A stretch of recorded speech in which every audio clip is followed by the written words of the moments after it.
solution of system of linear equations. Solution of system of linear equations.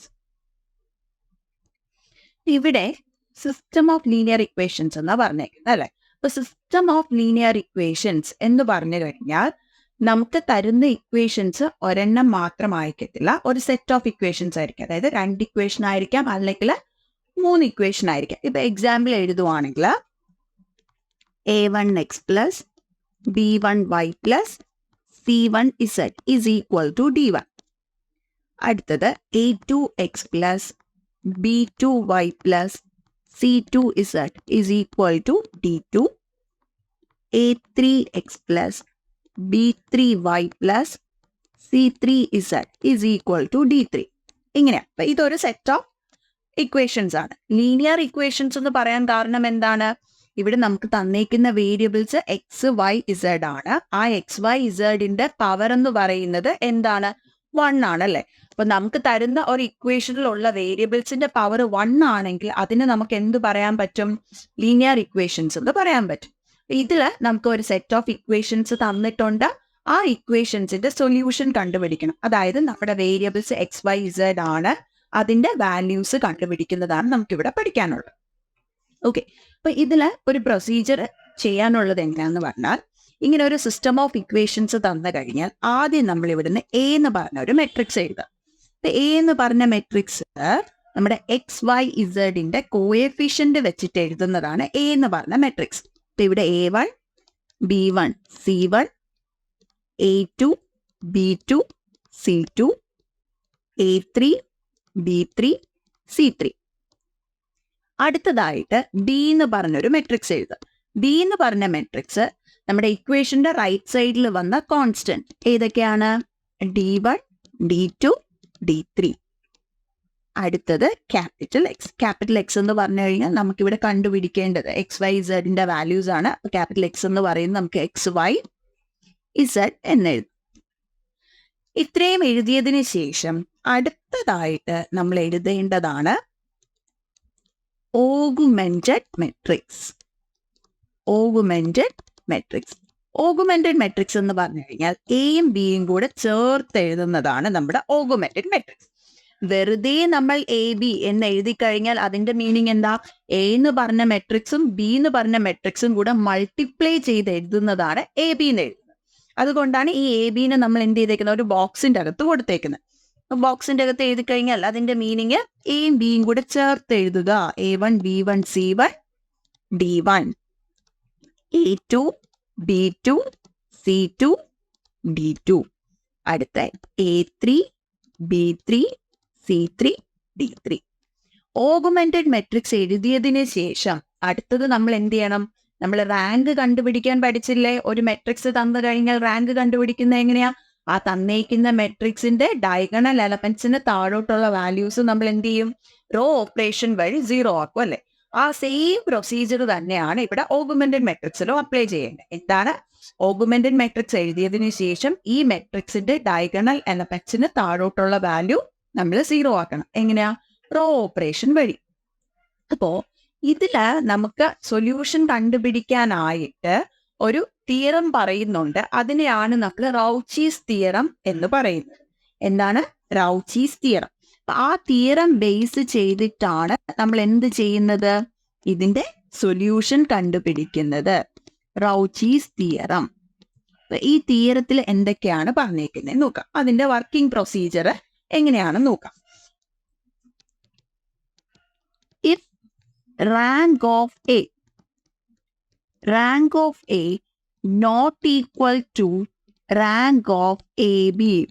നമ്മൾ A B എന്ന് പറഞ്ഞ matrix എഴുതി അല്ലെ.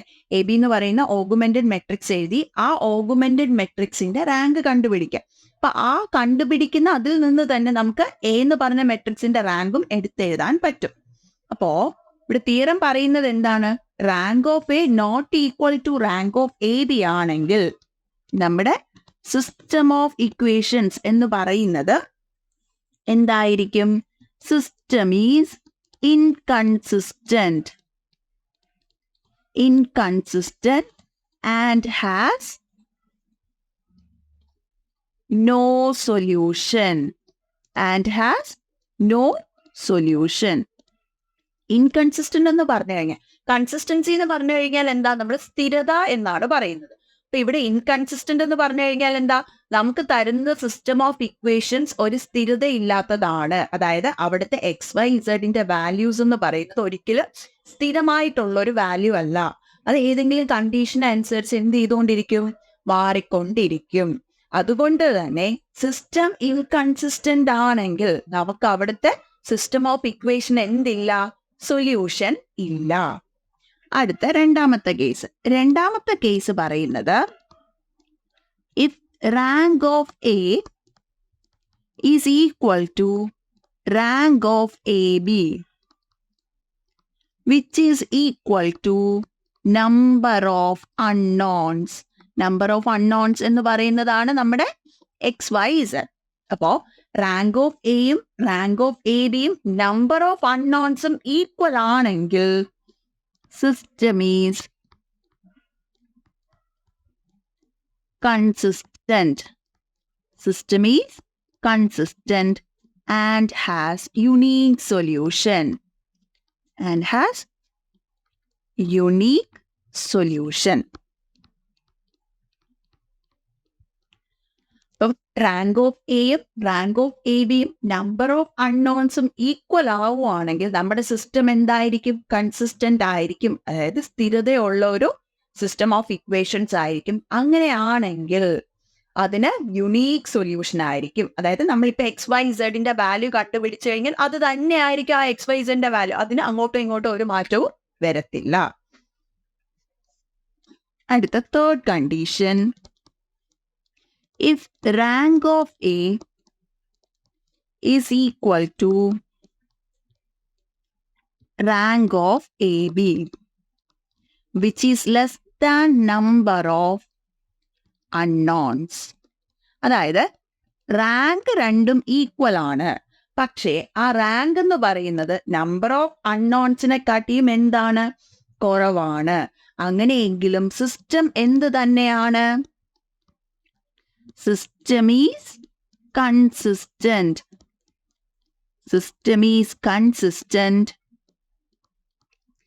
and has infinite number of solution.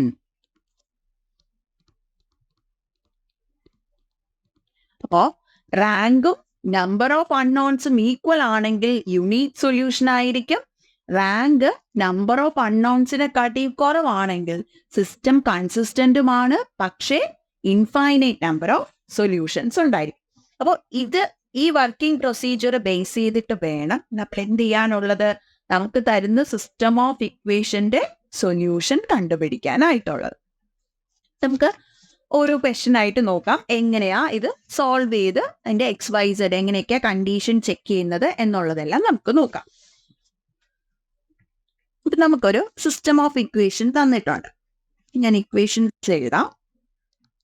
x plus 2y minus z is equal to 3, 3x minus y plus 2z is equal to 1, 2x minus 2y plus 3z is equal to 2 and x minus y plus z is equal to -1.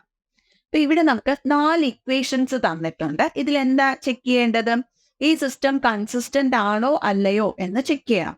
Consistent ആണെങ്കിൽ എന്ത് ചെയ്യണം, നമ്മൾ solution കണ്ടുപിടിക്കണം. അപ്പൊ consistent ആവുമ്പോൾ തന്നെ നമുക്ക് solution 2 രീതിയിൽ വരാം, അല്ലേ?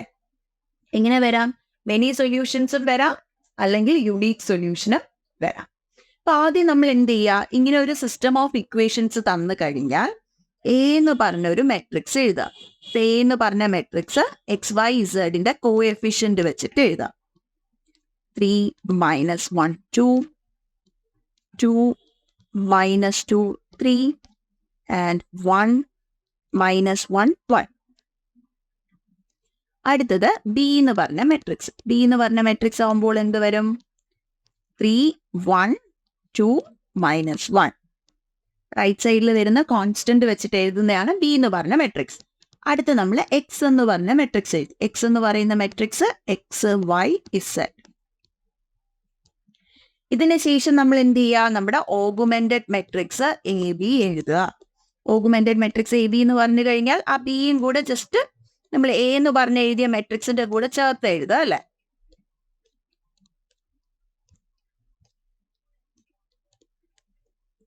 Three two 1 -1 1 -1. ഇതിന് ശേഷം നമ്മൾ എന്ത് ചെയ്യണം?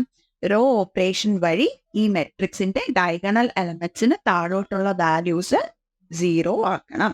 അപ്പൊ ഇവിടെ നമ്മുടെ റോ ഇത് R1, ഇത് R2, ഇത് R3, ഇത് R4.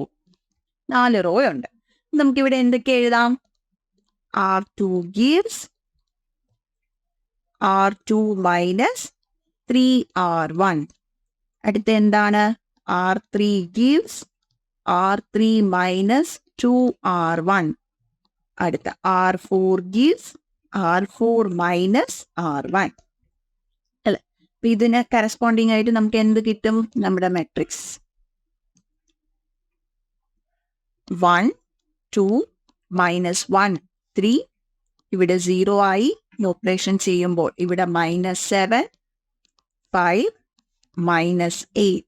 അടുത്ത് 0 -6 5 -4. അടുത്തത് 0 -3 2 -4. ഇത്രയും കിട്ടി. ഇനി അടുത്തത് എന്താണ്? ഈ 7 യൂസ് ചെയ്ത് ഈ -7 യൂസ് ചെയ്തിട്ട് അതിന് താഴോട്ടുള്ള വാല്യൂസ് 0 ആണ് അല്ലെ. അപ്പോ ഇവിടെ നോക്കിക്കേ, ഇത് -7 താഴോട്ടുള്ള വാല്യൂ -6 -3 ആ. നമുക്ക് എന്ത് ചെയ്താലും അങ്ങോട്ടും ഇങ്ങോട്ടും പെട്ടെന്ന് മൈനസ് ചെയ്ത് അങ്ങനെ ഒന്നും ചെയ്യാൻ പറ്റില്ല അല്ലെ. 2 ഡിഫറെന്റ് വാല്യൂസ് വന്നതുകൊണ്ട് എന്ത് ചെയ്താൽ മതി? ആ വാല്യൂസ് അങ്ങോട്ടേക്കും ഇങ്ങോട്ടേക്കും മൾട്ടിപ്ലൈ ചെയ്തിട്ട് ഏത് സൈൻ ആണെന്ന് നോക്കി പ്ലസ് അല്ലെങ്കിൽ മൈനസ് ചെയ്താൽ മതി. അപ്പൊ ഇവിടെ നമുക്ക് ചെയ്യാം 7R3 -6R2 ചെയ്യാം അല്ലെ. ഇതാവുമ്പോ എന്ത് കിട്ടും? നമ്മുടെ R3 എന്ന് പറയുന്നത് കിട്ടാനായിട്ട് നമുക്ക് എന്ത് ചെയ്യാം? ഇതിനിങ്ങനെ തിരിച്ച് തന്നെ എഴുതാം. R3 gives എന്ന് പറഞ്ഞിട്ട് തന്നെ എഴുതാം. R3 gives 7R3 -6R2. കാരണം ഇവിടെ രണ്ടും നെഗറ്റീവ് വാല്യൂ ആണ് അല്ലെ. രണ്ടും സെയിം വാല്യൂ ആയതുകൊണ്ട് രണ്ടും മൈനസ് ചെയ്യണം. അടുത്ത് നമുക്ക് എന്ത് എഴുതാം? R4 gives 7R4 -3R2. നമ്മുടെ റിസൾട്ടന്റ് മെട്രിക്സ് എന്ത് വരും? 1 2 -1 3. ആദ്യത്തെ 2 റോയ്ക്ക് ചേഞ്ച് ഒന്നും വരത്തില്ല. -7 5 -8. അടുത്തത് 0 0 5 20. അടുത്തതാവുമ്പോ എന്താ വരിക? 0 0 -1 -4. ഇനി നമുക്ക് എന്ത് ചെയ്യണം? ഈ 5 യൂസ് ചെയ്ത് ഈ -1നെ 0. അത് ഈസിയാണ് അല്ലേ. എന്നാൽ 1 ആ വന്നേക്കുന്നത്. നമുക്കിവിടെ എന്ത് ചെയ്യാം? R4 gives 5R4 plus R3. അപ്പോൾ നമുക്ക് എന്താ കിട്ടുന്നത്? 1 2 -1 3 0 -7 5 -8 0 0 5 20. ലാസ്റ്റ് റോ മൊത്തത്തിൽ നമുക്ക് 0 0 0 എന്ന് കിട്ടി. ഇനി ഇത്രയും ചെയ്ത് കഴിഞ്ഞതിന് ശേഷം ഇതിപ്പോ നമ്മുടെ എ ബി എന്ന് പറയുന്ന ഓഗുമെന്റഡ് മെട്രിക്സിന് ഡയഗണൽ എലമെന്റ്സിന് താഴോട്ടുള്ള വാല്യൂ 0 ആക്കിയതല്ലേ. ഇതിൽ നിന്ന് തന്നെ നമുക്ക് റാങ്ക് ഓഫ് എയും എഴുതാം. എങ്ങനെയാന്ന് പറഞ്ഞാൽ ഈ ലാസ്റ്റ് കോളം മാറ്റിക്കഴിഞ്ഞാൽ എന്ത് തന്നെയാ? അത് എന്ന് പറഞ്ഞ മെട്രിക്സ് തന്നെയല്ലേ. കാരണം നമ്മൾ എ ബി എങ്ങനെയാ എഴുതിയേ? ഇ എന്ന് പറയുന്ന മെട്രിക്സും കൂടെ എന്റെ ലാസ്റ്റ് കോളം ആയിട്ട് എടുത്ത് എഴുതുക ചെയ്തത് അല്ലേ.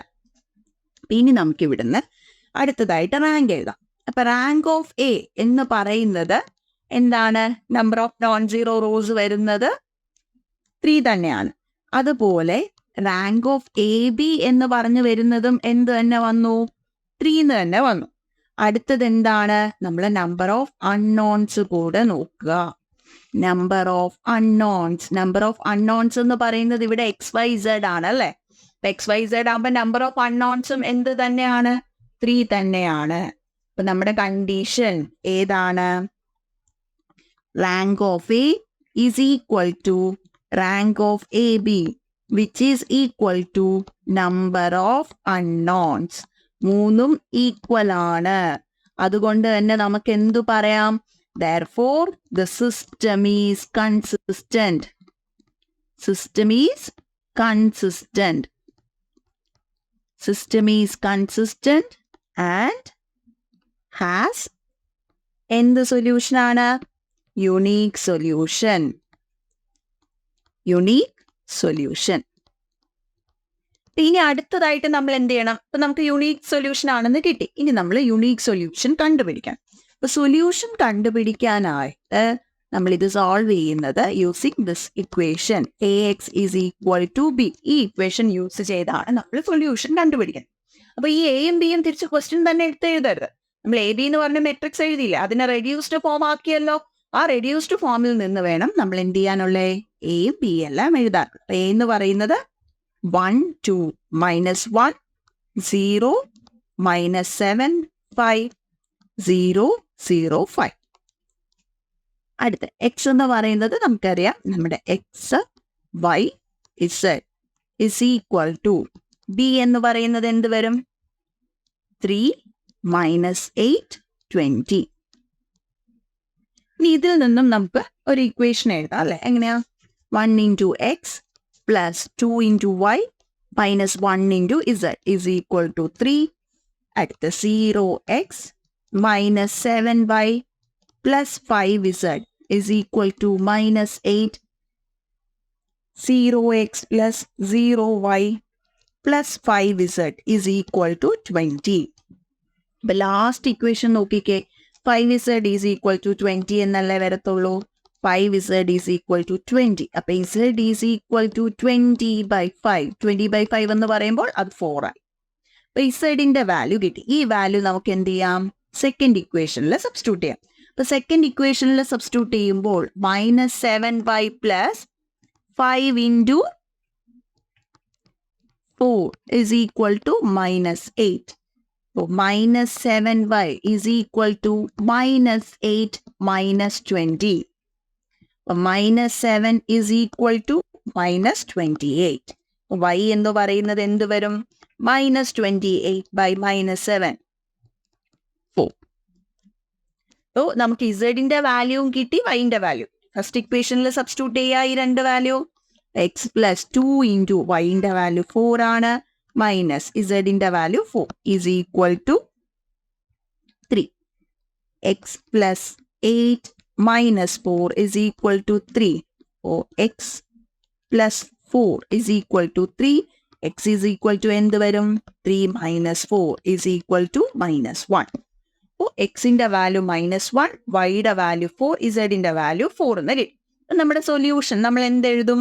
നമ്മുടെ unique solution capital X is equal to X -1 y 4 and Z 4. ഇതാണ് നമ്മുടെ ഫസ്റ്റ് ക്വസ്റ്റ്യന്റെ സൊല്യൂഷൻ എന്ന് പറയുന്നത്.